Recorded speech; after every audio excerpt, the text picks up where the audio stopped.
What's the cat sticker on your computer there? Or is that in the way? That's wow. That's great. What is that? Do you know what? Hello. That's, oh, hey Chris. I collect these things at events. What event? And I can't even remember where that one is.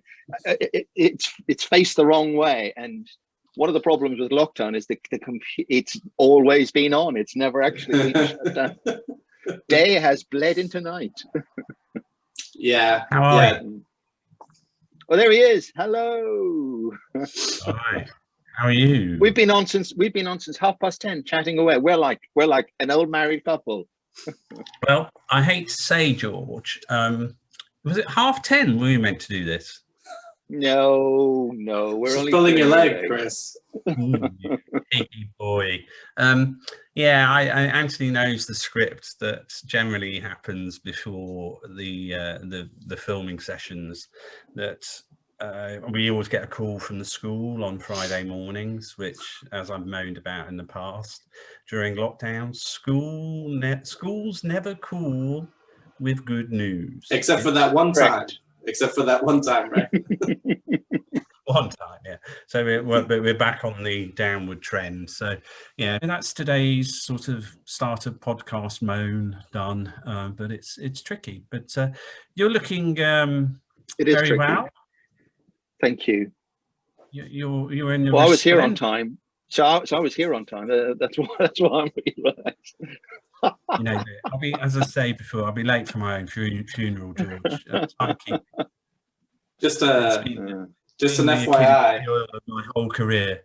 I've got my puppy in here with me, so if anybody hears some strange noises, it's not me, it's the dog. You got to show the puppy. You can't just give us puppy and not show us puppy. Okay. That's not puppy, no that's way. No way. How wonderful. How wonderful. 4.5 months. There. Wow. So she's still got another doubling to do, apparently. Yeah, she does. Wow. Yeah. I hope you've got a big flat, Anthony. Yeah.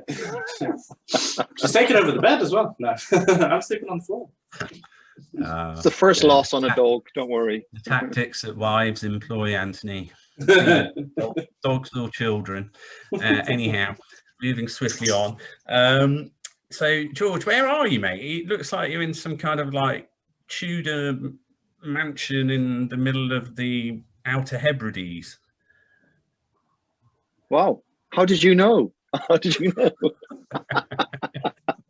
So I don't live in London. Revelation. I don't live in London. So I live outside of Winchester.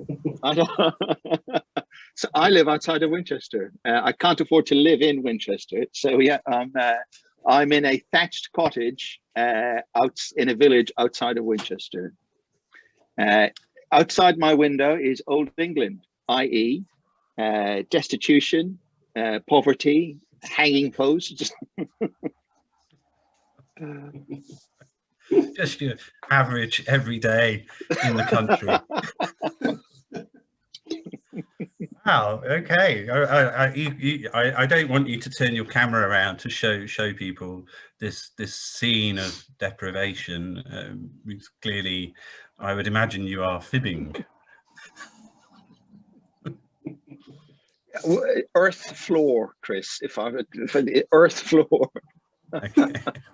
No running water.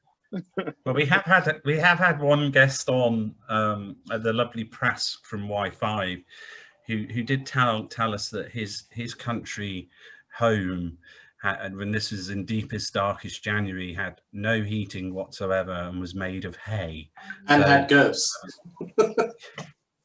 Wow. So clearly there's a theme emerging about country living. So the problem with us who live in the particularly me is that you just every time you hear that big bad wolf just getting ready to blow. I mean, we just go into lockdown in here. It's bad enough, but we do live in the house made of straw. Absolutely. You could have seen what happened to the guy who lives in the house of sticks as well. Unbelievable. Yeah, I know. Wow. Crime wave. Wow. Okay. Now we are I hate to say, meant to be talking about technology and rather than homes in the country. But you know, I think I've known you, George, for good 10 years, maybe now, maybe 8. I think it was Bloomberg, wasn't it, where we first crossed paths. Yes. In my many events, physical events that I used to really enjoy hosting, actually, at Bloomberg. And I actually was in that chat I've just had with someone, was bemoaning, I think I'm ready to return to the stage. I've got the itch to get back on sort of wooden raised platforms and talk general nonsense, which I've become famous for in the world of private tech, I think. Well, I wouldn't say famous, but you know, acknowledged for. Which and George, you've always been a loyal friendly face in the audience as I scan around. You're generally not asleep like most of the people that come to my physical events. So thank you for that in all the years that you've supported me. And you know, clearly we morphed into doing this podcast we launched this week. It's going quite well. The numbers are building, and thank you for all of the listeners and watchers support. I appreciate that. Yes, you work for an American company called Stifel Nicolaus, I do believe, which I can never actually spell the Nicolaus bit because I get confused with golfers. But if you could tell us more about George O'Connor, this is your life at Stifel Nicolaus. What do you do, and what is Stifel Nicolaus? Well, so first off, good morning, Chris and Anthony, and thank you very much for inviting me onto your new podcast. I think it's brilliant. I hope it's really successful. I saw a great show with Richard and Katie last week. Sadly for you too, it's a third time unlucky.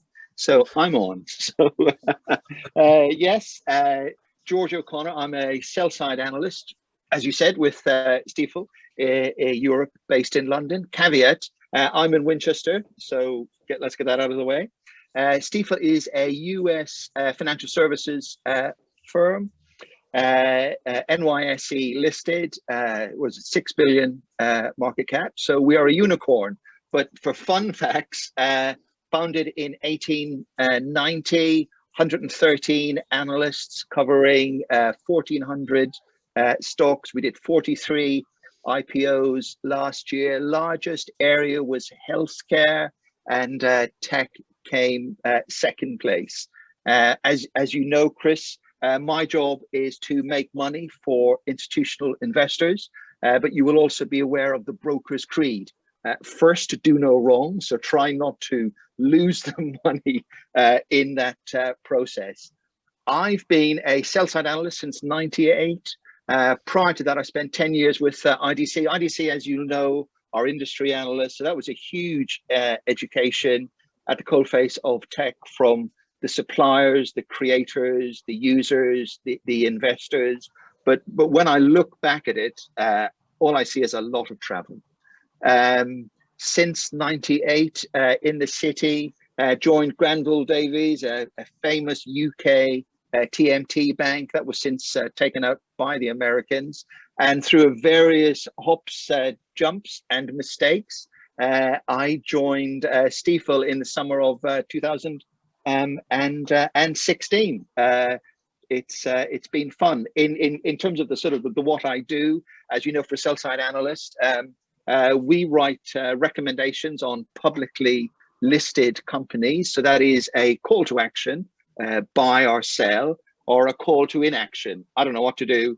It's a hold. In terms of the coverage list, if I can put it that way.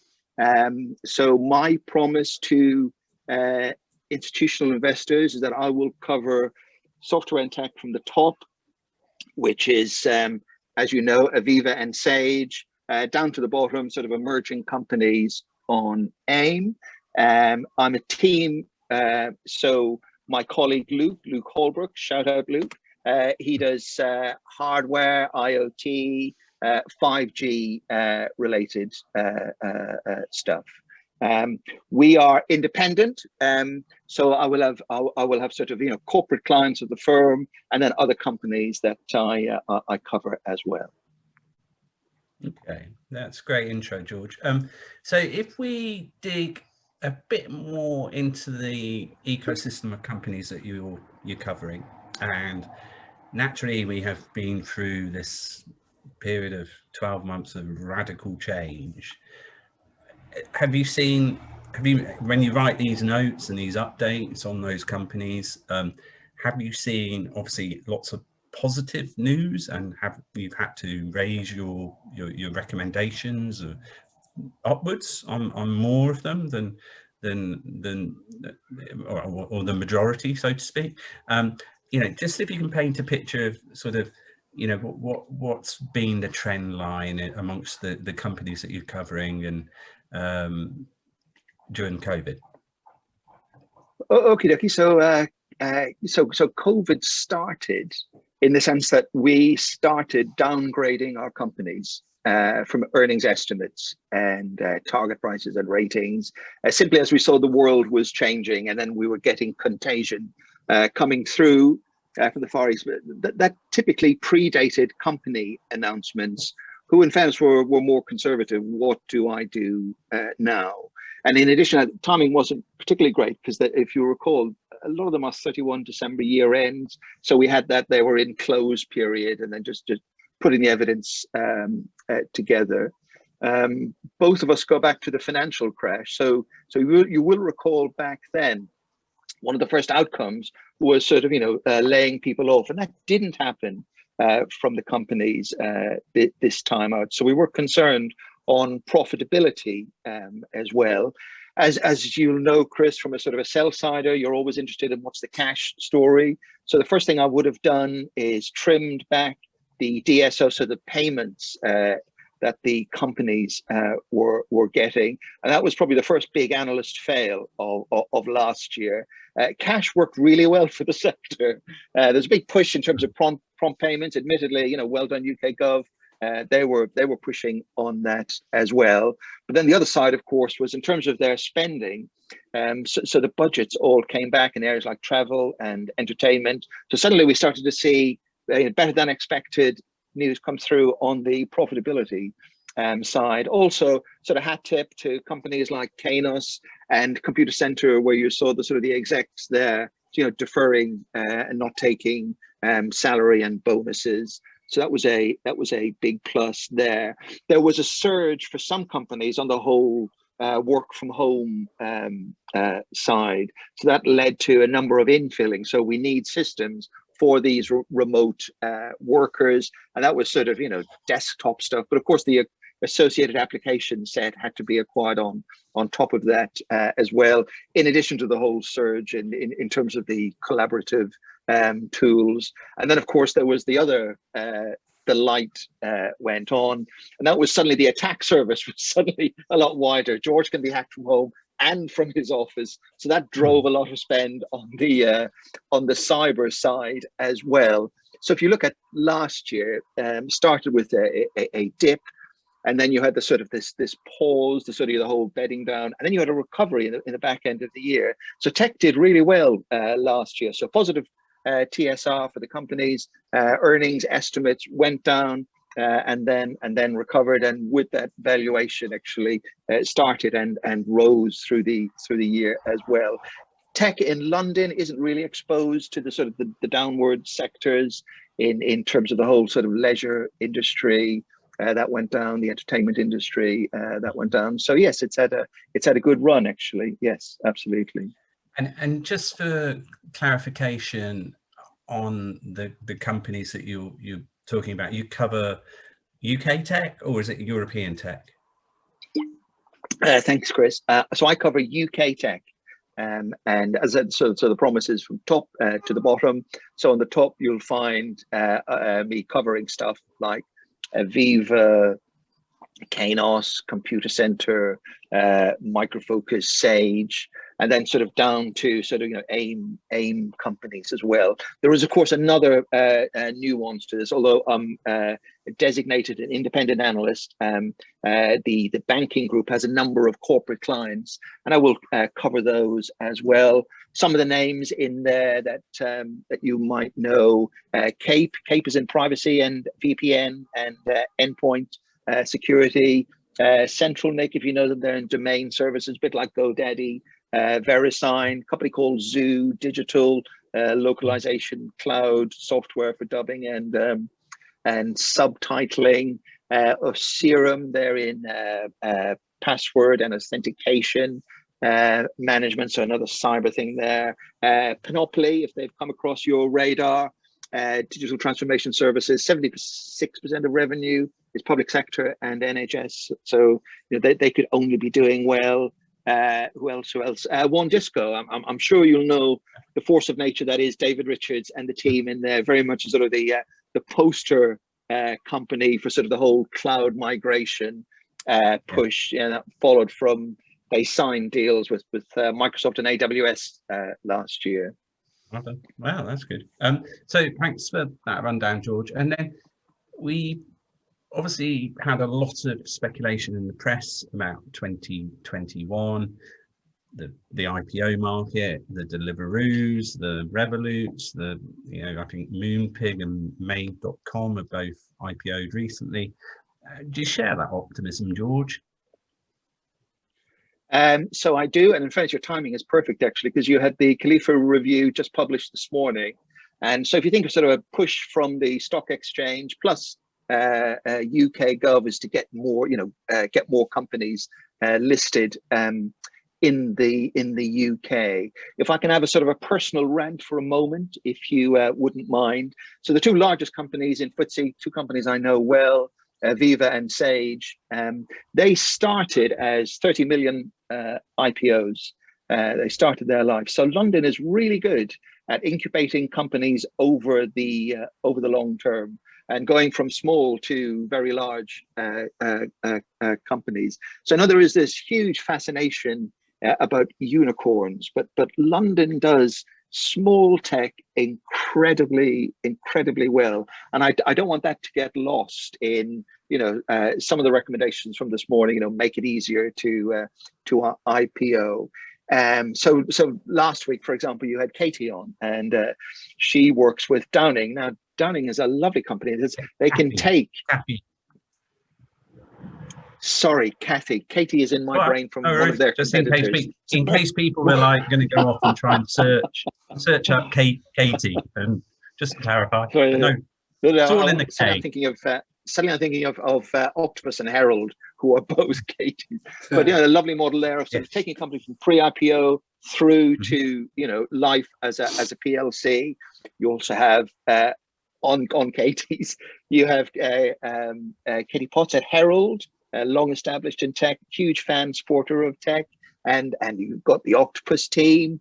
It's not exclusively female, by the way. You've got Guy Feld over in Hargreave Hale. You've got the Amati team. You've got Unicorn, and I'm simply using those names to show that there are names beyond. The guys at BlackRock, the guys at Fidelity, the guys at Aberdeen. There is absolutely a community of investors who get tech and who understand it and have got a history of deploying money into this sector. However, it's not clear cut. You may recall CEO of Blue Prism at his print back on February 5th saying, I'm thinking of going off to NASDAQ because no one understands me, no one understands tech in the UK. And as I said, I've been sell side since '98. So thank you for that criticism and summation of my career success to date. Yes, investors do understand tech. So just on Blue Prism, they're thinking of taking the NASDAQ route, are they? Is it Mr. Bathgate who's come out with that comment? That's correct. Yes. Yeah, and do you think do you think we've got enough here to keep UK tech companies in the UK? We had Stephen Kelly on recently. Did you? Very optimistic, and I like Stephen a lot. I like his passion. But I suppose I'm a bit old in the tooth, if that's the saying. And I've kind of heard, yes, that long in the tooth. Good point. I've heard it many times over many decades, and I'm just slightly cynical as to whether we can do it now, and there really is the infrastructure and the push from government to make this happen. Have you actually seen, heard, or witnessed anything, George, that's different? Okay, so as a software guy, I have done a lot of IPOs. So there is and the key thing is, can you find buyers for these new shares? We just sort of ran through a list of them, and there are absolutely buyers for shares in, you know, software and technology companies, and they've got a good track record as well. For my own self, so if I go back through, you know, the list of companies I've done, so Focusrite in music tech, I don't know if you know those guys, mid 2014, you know, massive win, shares up 700%. You know, when you do that kind of stuff, investors will say, wow, you know, do more, please. Yes, please. I want some more. I didn't do an IPO last year. Prior year, we did the Panoply. Panoply was the best in terms of TSR for last year, shares up 150%.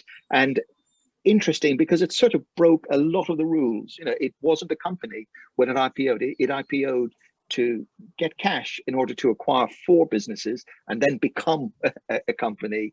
In addition, the CEO, Neil, wasn't a PLC guy, was a private company guy. So this whole, they'll only back people that they know, just not the case. And Neil has delivered hugely for his investors. And again, it's more, please. I take your point entirely about Stephen Kelly and his passion. All I would do is add to it, though, and say we don't have enough of those people. So you are there shining a spotlight on these companies. Stephen Kelly is doing it. You know, Sharanga over at Balderton, he's doing it. You know, Ed at Albion, he's doing it. You know, Charlotte Croswell at Innovate.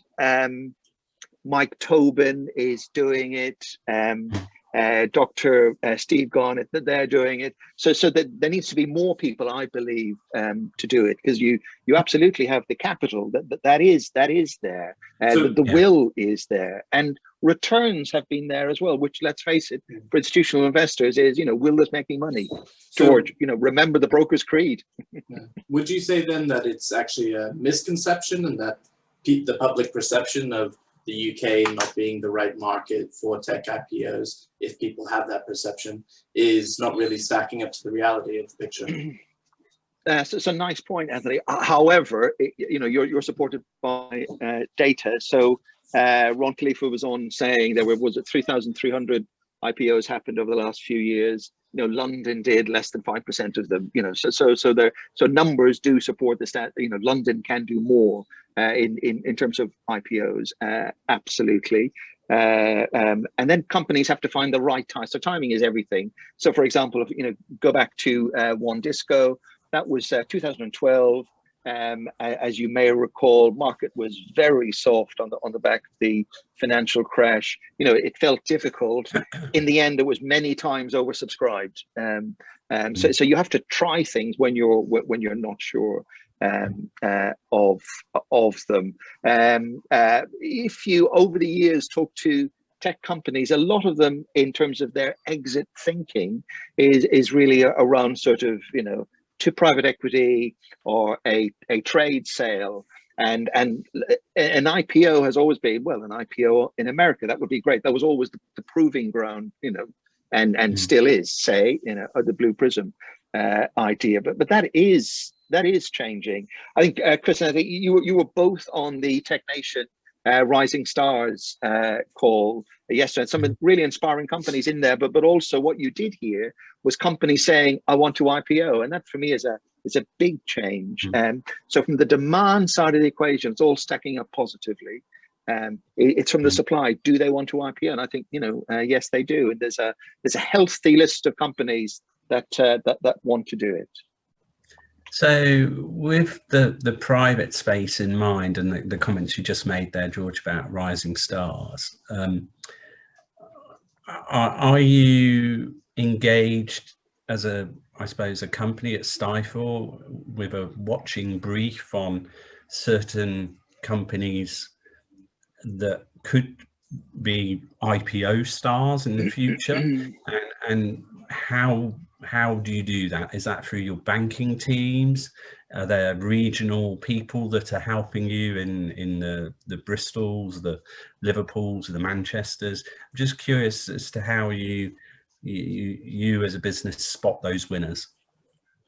Okay, great stuff, and hard. If we think of sort of my lens, it's primarily PLC focused. And so what I'm looking for when you take me away and you show me some new company, Chris, is there a competitive thing here that impacts one of my PLCs? And secondly, is there a process thing that these people are doing that can inform our thinking? So PLCs should be doing it differently. And then, of course, there is absolutely is this IPO-able kind of thing to try and help your thinking. So, for example, we had the amazing Richard from SafetyNet on your podcast last week.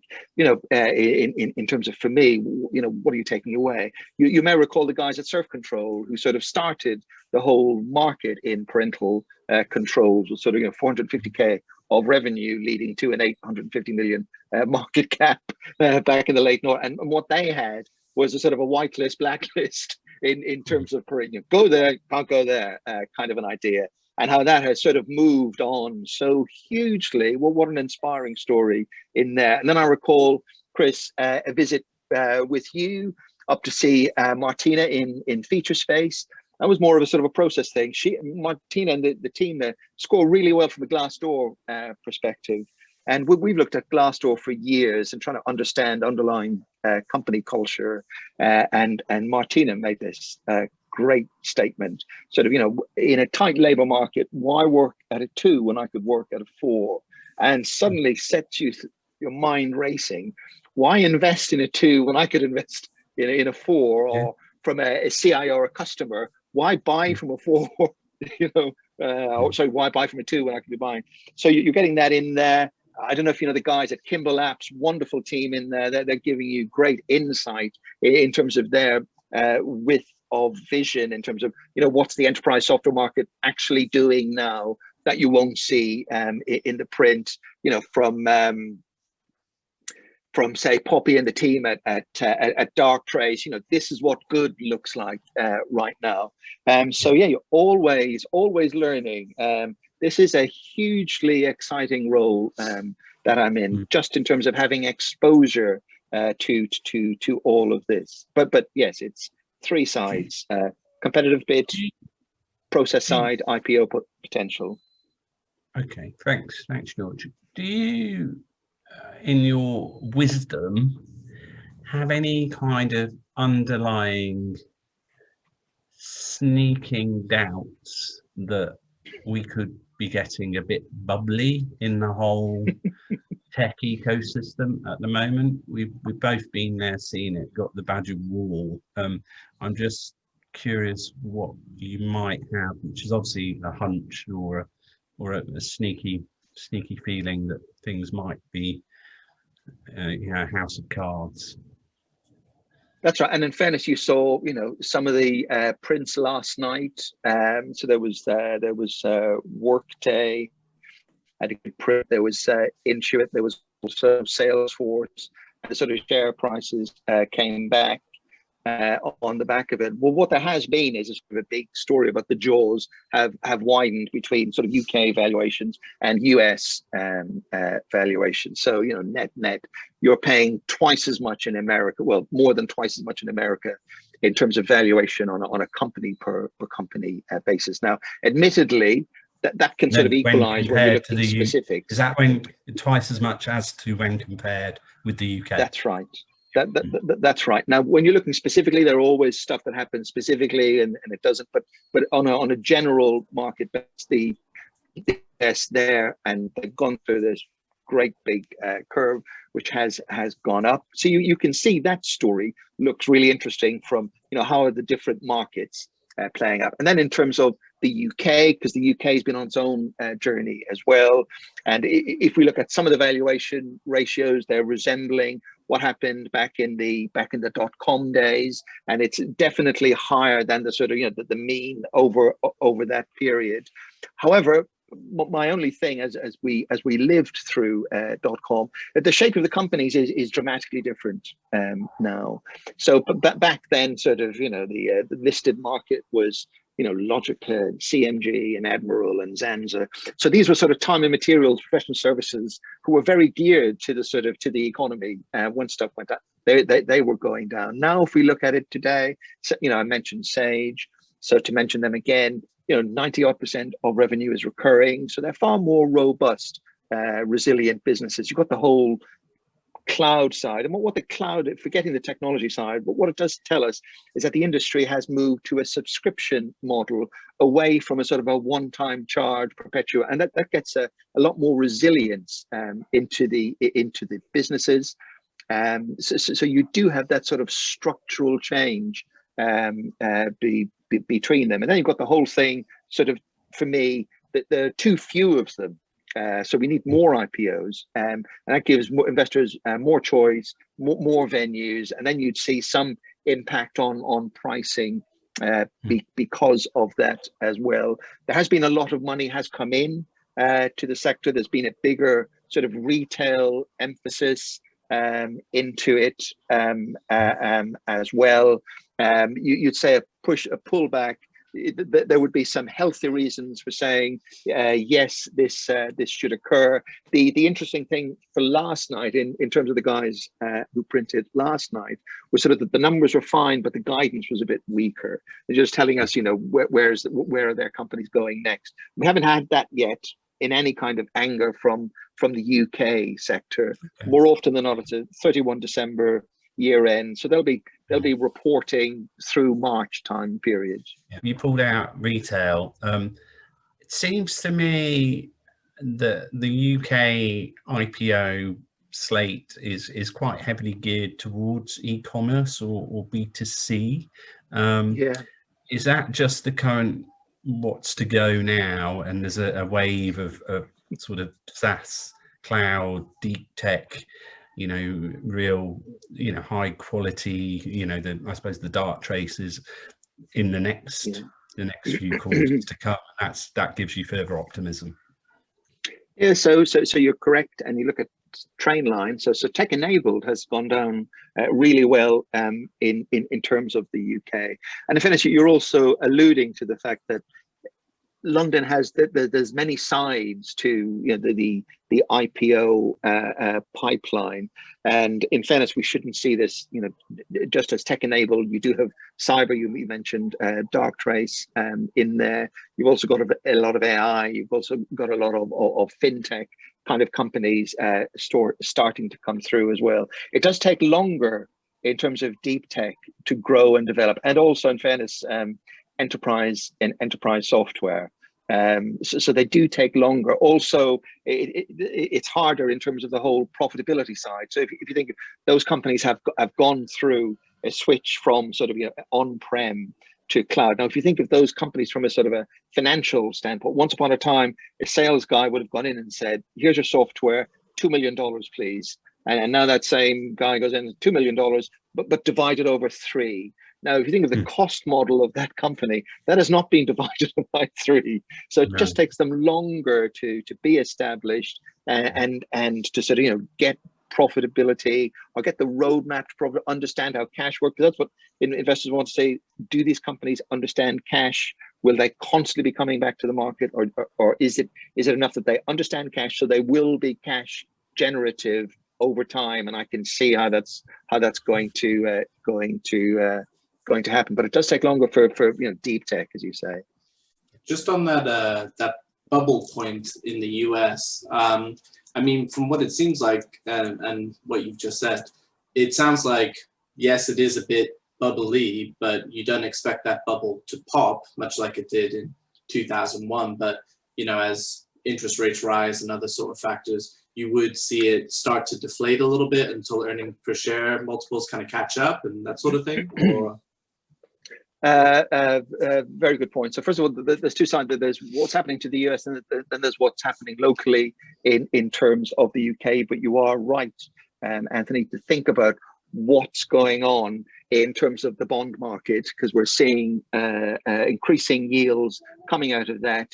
In terms of the companies and the financial models, what that does do is you're starting to change your DCFs because you've got a rising cost of capital, and that will actually, take share prices, take target prices down. With tech valuation has always been a fusion of sentiment and fundamentals. So you're trying to, and that tends to see, or what you tend to get from it is an exaggerated effect. So what should be little could be quite large. As people are taking money off the table, then more people are encouraged to take money off, thinking, "Oh, they must know what's going on." That kind of idea. What one of the aspects of that was, well, at least from my point of view, always seemed to be the comparables, right? So with tech, especially in the beginning when it was emerging, how do you compare something that kind of never existed before? But now with tech, there's lots of other comparables. But is that dragging it up? Is that kind of dragging it down? Yeah, no, great point, because you are correct. Absolutely, and here's your investment past is coming back to haunt you, Anthony, because you are looking for peers. So if my guy is here, what are the others doing? And as you know, in London, you don't have that ability. You're always looking elsewhere, and that does create some degree of equalization from a market, particularly for global investors. In terms of UK only investors, you'll still look at what are the comps doing, but clearly your direct knowledge is for other UK listed companies. And there I'll go back to my prior rant. We need more companies on the market. There aren't enough, and that enables investors to build up these valuation models. Always, you are constantly looking, one hand behind your back. Now, at the same time, though, what I would say is that investors, particularly in terms of tech, have pivoted more to cash and cash-based valuation models, and less so from comps. However, you're always looking at the comps to build up, what should it be? So yes, so they are. It's one of the issues with London. You don't have that comp set here, and you go to the US, and absolutely they have that comp set, and then that feeds into other areas. Better investor education. They know what good looks like, or what the other NASDAQ guys are doing there. Yes. So more comps coming through from more IPOs, I would argue. And I guess that's kind of the challenge. Until that bubble deflates a little bit, listing in the US is going to be far more attractive from a valuation point of view, which kind of lines a lot of people's pockets. At the same time, an earlier point, London does small really, really well. So we can float companies in London that you just can't do in the US at all. If I'm slightly biased to this, we've got some great long-term supportive investors in London. In addition to that, what you find is that London investors are happier to put up with the bumps in the road that tech companies will come through, whereas US investors will shut them.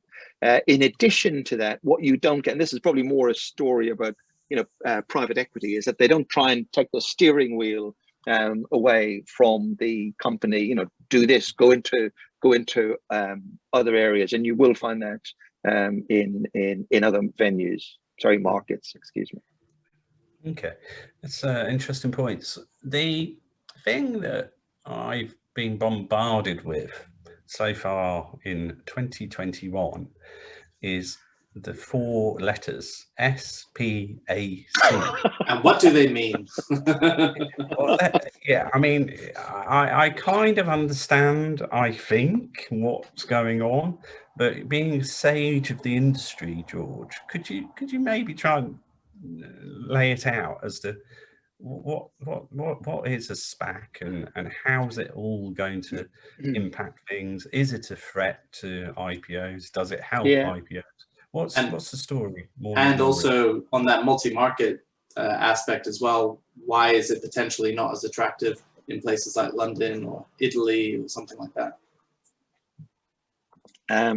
So first off, hand up. My firm did a lot of SPACs, has done a lot of SPACs, but also hand up. I have not done any SPACs in London.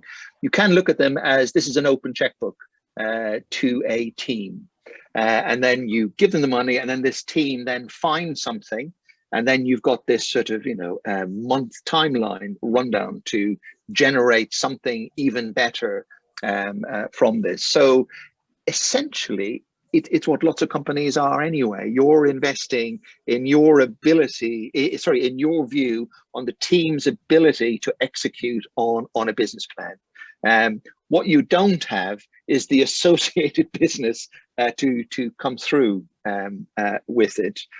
But you can say, a lot of companies are taking that risk anyway, as they try to do brand new or do different things. It has absolutely been a phenomenon in terms of the US market. Hasn't had the same here at all, and is, as Chris says, a new side to IPOing out there. I don't know how it'll go down in terms of the London market. For my own side, what I have is companies with business plans who have products fit for their end market. They know the product's gone through a life cycle. It's got end market customers, competitors, So investors know what they're getting, and they like that. Now, at the same time, I did talk about the guys at Panoply who came to market and said, this is what we're going to do. And investors bought that as well. So there should be room for both. Sorry, if I could just sort of interrupt there. So the SPAC it's kind of like a wrap up, basically, of many companies, or just the one company, and is there some kind of underlying sort of tax or liquidity angle to this that I'm just maybe not grasping? So you're correct in your summation. Open checkbook for a team. So that is correct. The other side of this is that there's lots of opportunities to deploy that capital into companies who, for want of run out of ideas, hit a buffer somewhere. Private equity isn't interested, or if you look at it, you have a number of companies in the US, and I mean mostly this is a private company thing, but you say in terms of public markets as well, number of company, lots of customers, very little revenue, just tired, that kind of idea. So you can see how it'll work there, but you also have a number of new areas where SPACs have gone down a sort of a particular vertical market route. So, new energy, new companies coming in. Me as a public market investor, I can't get exposure to this anywhere, and it'll take, prior point, it takes a long time for companies to get to, listed stage. So this is my way of accelerating my exposure into, say, new energy, that kind of way. So you can see how it works there. And as I said, that there isn't a huge shortage of fresh capital coming into the market on the US side anyway. So you can see how the attractions work, absolutely. In terms of the limits, there isn't a set limit, only by 1, only by 10. It's down to that management team's ability to execute on a plan and then find the target companies. Like a threat to IPOs? I don't believe so. I think it's another side. A lot of companies will want to be masters of their own destiny. I want to IPO my own business. What you can say is that the SPAC guys will come in and say, this de-risks it for you. I can do it. You know nothing about PLC land. I know everything about PLC land. For my own 10 cents, I would much rather the companies list themselves off their own bat. But you can see why a company would want to say, okay, I really know my end market. I know my customers. I'm very small. I'm not sure about the business model. I might hit hurdles, but if I go with you, I've got all of that, as you said, to use your word, Chris, in a nice wrapper. So I'm incubated from the downsides of being a listed entity. Do you think Sorry, Anthony, I think I spoke over you. Oh no, my fault. So do you think as well that an aspect of it is that SPACs are giving more favorable valuations than traditional underwriters? That's one perspective that I've heard on it as well. Right. I mean, we've all seen that private equity can trump, and in fairness, trade buyers can trump valuations that you'll get on, say, an IPO or in the public markets. We've also seen, in fairness, we've had iDocs and Immobile of late. US companies can come in and buy UK PLCs as they arbitrage that valuation gap, which we've talked about earlier. The issue in terms of an IPO is that you're not locking in that price. That price grows, over time. As I said, just think of the guys at Focusrite, stock up 700% over that period. That means their wealth, their holding has gone up by that as well. So yes, you can always find someone who will pay you more at that particular point of time, but then you've got to wait. Is this smart capital? Is this patient capital? How will this help me? And then what are my aspirations? Am I a CEO? I've had enough. I founded the business 15 years ago. I'm exhausted. My wife needs a new kitchen. I think we all know, Dwayne Jackson from Cashflow. Dwayne, why did you sell such a brilliant business?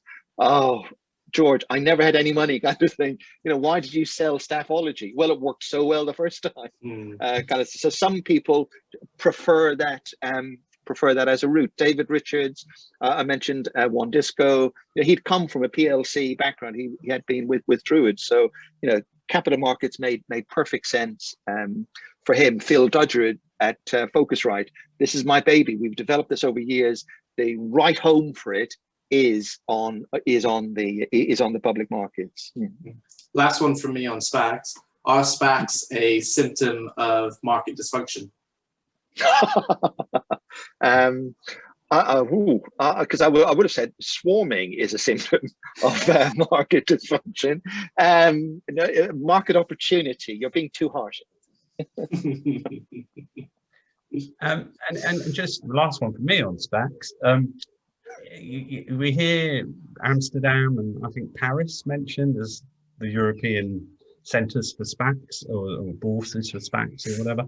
Why not London? So we have so in everything we have to think about the demand side of the equation. What do investors want? What will they invest in? And what are the opportunities that they see? We can, you've had lots of sort of failed IPOs over the years, and you go to the CEO and say, well, what went wrong? And he said, I've had the most amazing DD and the most amazing legals, and we never sold a share, kind of thing. So we always have to be conscious. The backdrop to this is, what do institutional investors want? Because there's no shortage of companies and ideas and notions that you can present to them.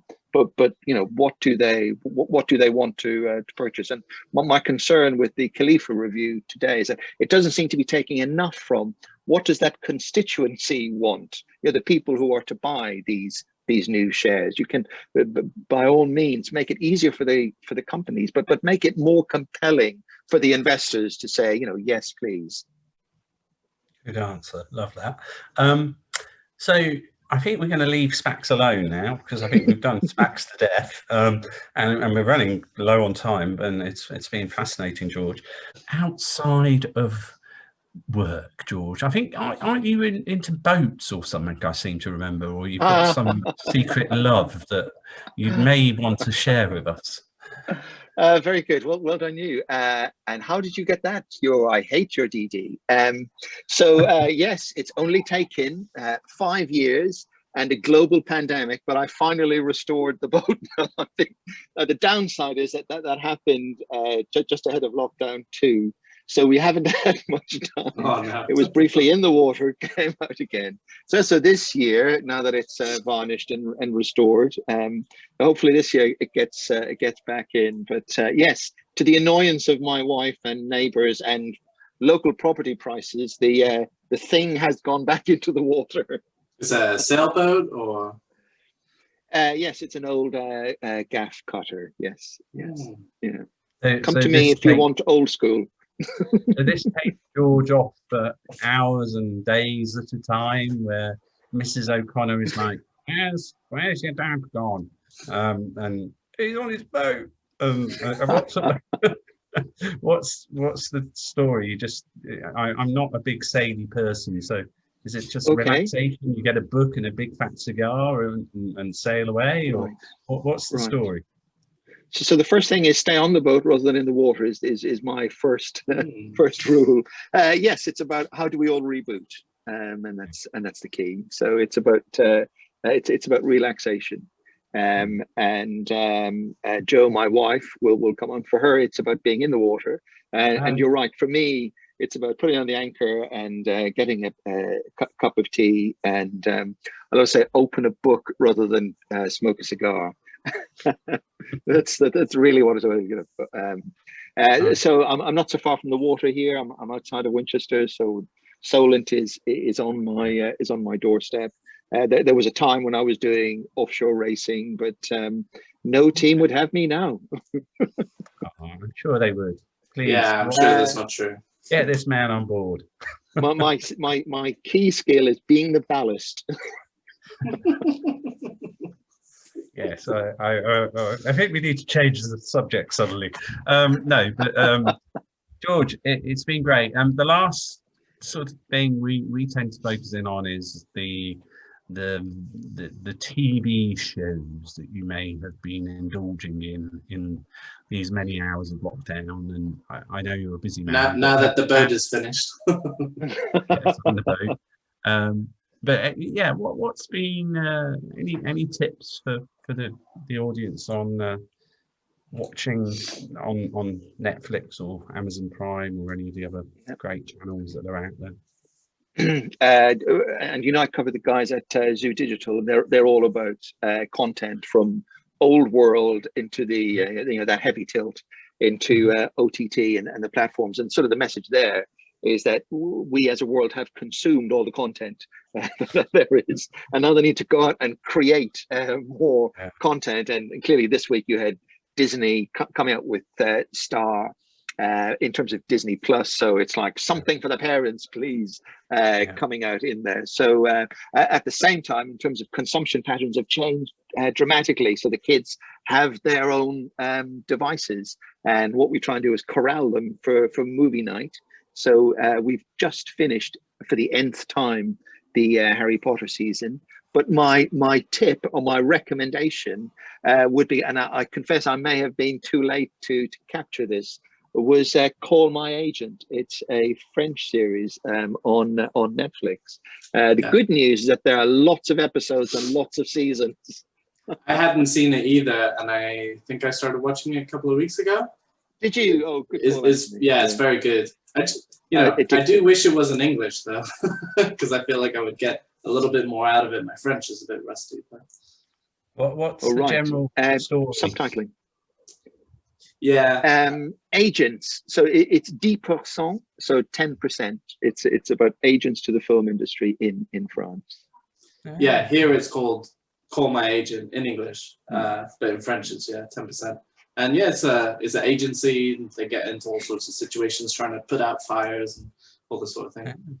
What is that fluffy thing I just saw on Anthony's lap? By the way, that's the dog. It's been here the whole time. Hey, shine a spotlight on the dog. Good call. Well done. Lovely. All right. Well, look, George, it's been really great to catch up. Some amazing insights. I look forward to having a glass of nice wine and some food with you in a few months, hopefully in the Groucho Club or somewhere nice in central London.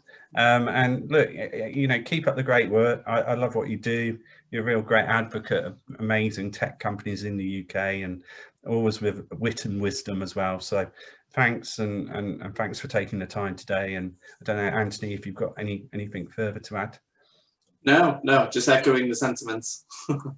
Brilliant. Thank you both very much. Huge opportunity. I'm huge supporters of what you're doing in terms of shining a light on companies. It is critical. If I can help in any way at all, delighted to. Thank you both very much. Thanks, George. Take care, mate. Have a good weekend.